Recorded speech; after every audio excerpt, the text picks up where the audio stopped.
Retour sur le plateau de TV Finance, c'est l'heure de notre rubrique analyse financière et pour nous accompagner ce matin en plateau, on retrouve Antoine Michelet, bonjour. Bonjour Roselyne. Vous êtes analyste financier indépendant pour Nakalkan Finance, votre propre société.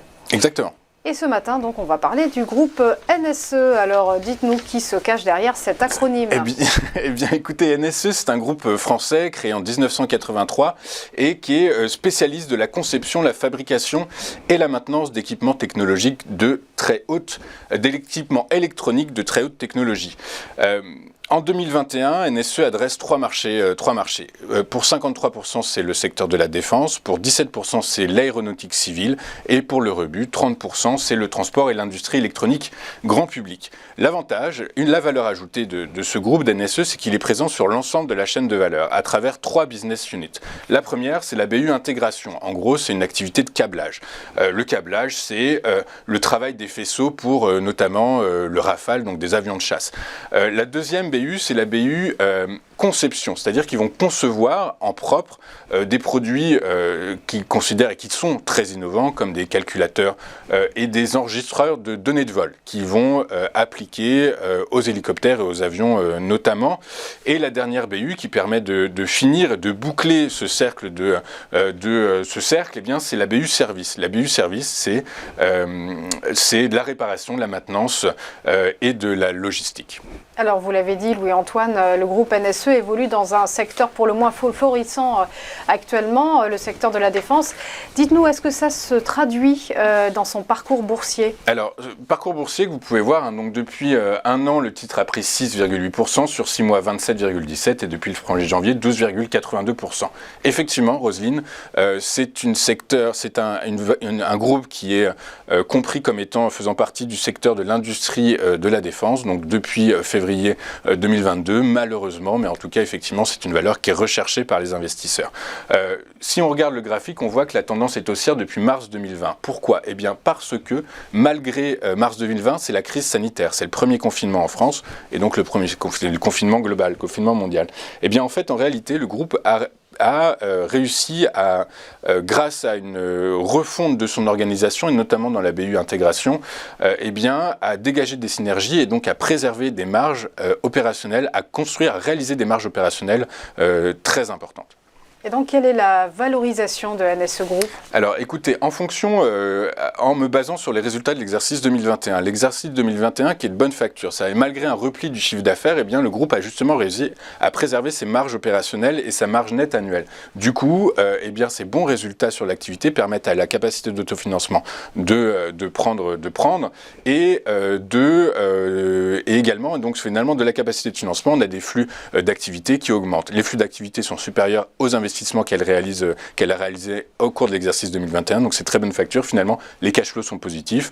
Le groupe a réussi à rembourser 2 PGE qu'elle avait contractés sur 3, donc chacun de 1 million. Il reste 1 million de PGE à rembourser. Donc tout ça est de très bon augure. On est assez confiant.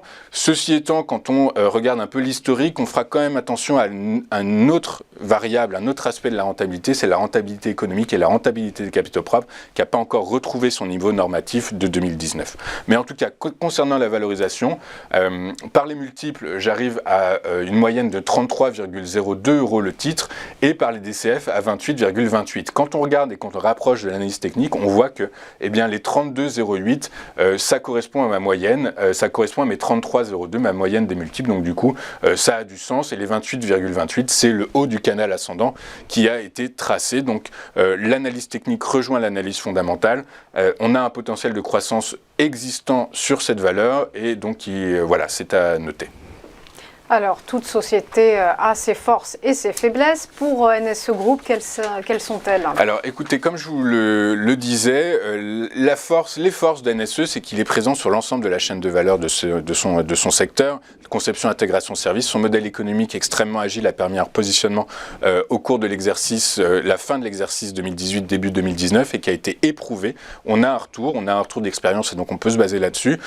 La maîtrise des charges opérationnelles, une structure financière saine, un gearing négatif et surtout un endettement à taux fixe, du coup indolore à l'évolution des taux de marché, des taux longs qu'on est en train d'observer, et un PER estimé 2022 à 13,09. La valeur est tout à fait abordable. Les opportunités, eh bien malheureusement le conflit en Ukraine est une opportunité pour toutes les valeurs qui travaillent le secteur de la défense. Le secteur de l'aviation civile, selon les études qui sont pondues, eh bien on attend une reprise comprise entre 2024 et 2027, mais en tout cas quoi qu'il arrive, la reprise et même les premiers chiffres de ADP, Airbus, etc. sont plutôt encourageants sur ce front-là. La loi de programmation militaire devrait également augmenter le chiffre d'affaires de cette société. Enfin, le développement à l'international, je ne savais pas trop où le mettre, je l'ai mis dans opportunité, mais ça pourrait être une menace. Mais en tout cas, je l'ai mis dans opportunité, ça pourrait être effectivement intéressant. Les faiblesses, ils communiquent très peu.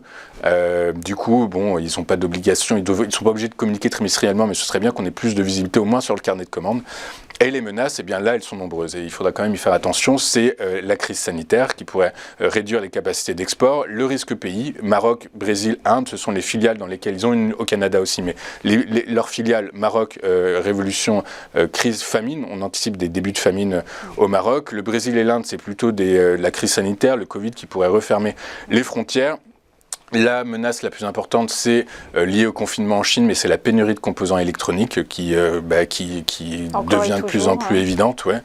Les investissements réguliers qui vont devoir être faits, dégage de la trésor, donc on a tout confiance, et la concurrence étrangère et la crise dans le secteur de l'aviation civile qui pourraient être des freins au développement de l'activité ou des difficultés que les dirigeants vont rencontrer. Voilà. Merci beaucoup Louis-Antoine Michelet pour ce focus très complet sur le groupe NSE.